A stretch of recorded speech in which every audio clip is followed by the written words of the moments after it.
Welcome to English Talk Avenue. Here we learn English slowly, clearly, and with real-life understanding. Memory improves when you connect new information to simple stories and emotions, and this truth can change the way you learn forever. Many people believe memory is a gift. They think some people are born smart and others are not. They think forgetting is a weakness. But forgetting is not a personal failure. It is a natural response of the brain when learning has no meaning. The human brain is not a machine. It does not store information like a hard drive.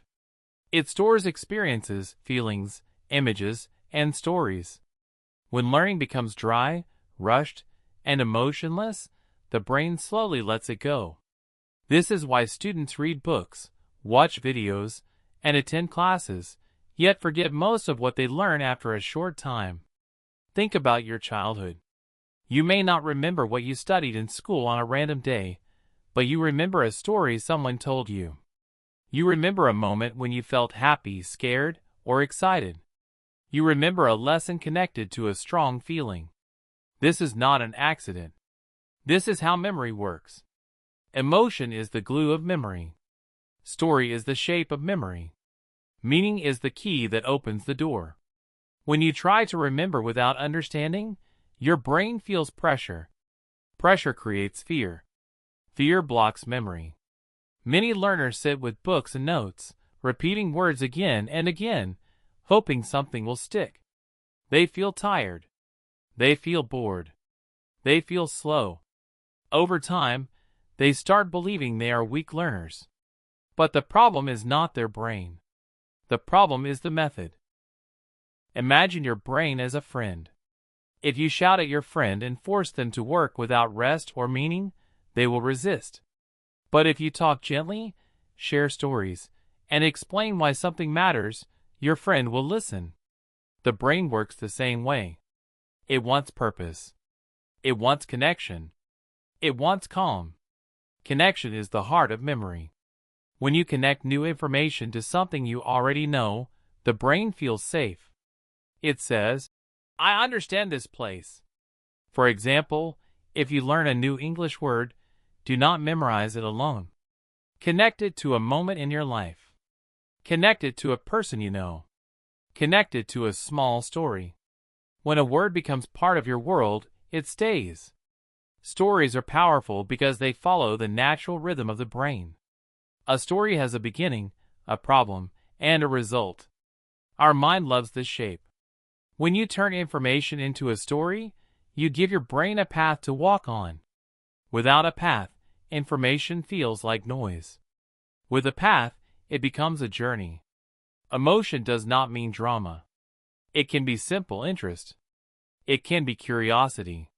It can be a quiet feeling of, this is useful for me. Even this small feeling is enough.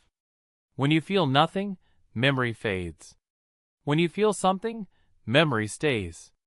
Many learners rush. They think speed means intelligence. But speed without understanding creates shallow learning. Slow learning creates deep memory. When you slow down, your brain has time to connect ideas. It has time to build images. It has time to breathe. Slow learning is not weak learning. It is strong learning. Another powerful tool for memory is your own voice. When you speak what you learn, you activate more parts of your brain. Reading uses the eyes. Listening uses the ears. Speaking uses the body. The more parts you involve, the stronger the memory becomes. This is why teaching someone else helps you remember better. Even if you teach an imaginary person, your brain feels responsibility. Responsibility sharpens memory. Understanding comes before remembering. If you do not understand something, repeating it will not help. But when you understand, remembering becomes natural. Understanding creates structure. Structure supports memory. Without structure, information collapses. Your brain also remembers images better than words. When learning something new, create a picture in your mind. It does not have to be perfect. It just has to be yours. A simple image can hold a big idea. Images give your brain a place to store information. Fear is the enemy of memory. When learners are afraid of exams, mistakes, or judgment, the brain enters survival mode. In survival mode, memory shuts down. This is why calm learning is powerful.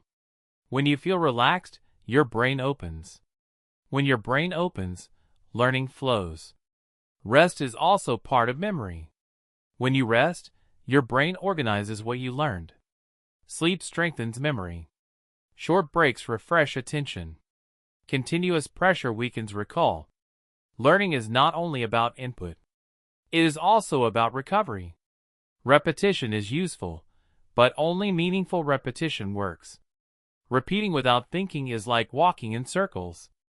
Repeating with understanding is like building a road. Each time you revisit information with a new connection, memory becomes stronger. Your past experiences are not mistakes. They are tools. When you connect learning to your own struggles, hopes, and goals, memory becomes personal. If this lesson helped you learn and remember better, please subscribe to English Talk Avenue and continue this journey with me.